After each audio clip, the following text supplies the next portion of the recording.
تا سلامونه ملګرو خدای ټول روغ او جوړ صحتمند اوسئ. سلام بچه های، امروز روز یکشنبه 15 تاریخ آمدیم اینجا قطع یک دو سه دانه بچه ها که مایده بچه ها که یک دانه سرگرمی ناشته اسکول اینا تعطیل شده. یک هفته پیش اسکولشون تعطیل شده، اینا رو آوردیم که انجوای کنن، پارتی کنن، بازی کنن. یکی دو تا سه تا چهار تا پنج تا ماشاءالله ما هم سه نفر اینجا، سه پدرها پنج بچه ها. اینجا به اجازه تان آمدیم یک کمی دلخوشی بگیریم.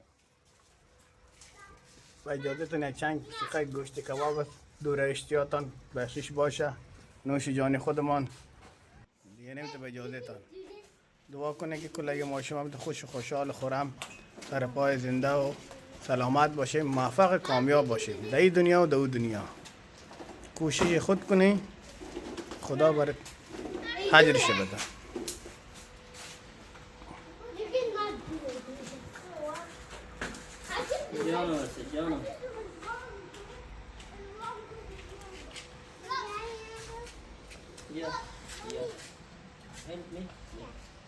دختر بسم الله یعنی چی هسته؟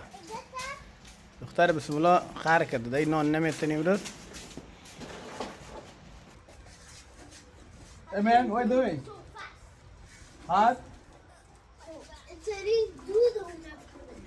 بابا نه خب اینجا گرمیه، پشامیه. بهتر کنم تو آفرین. خدا خیر کن دیگم. نه کم دیگه برام کام شما. اوه good job. Thank you.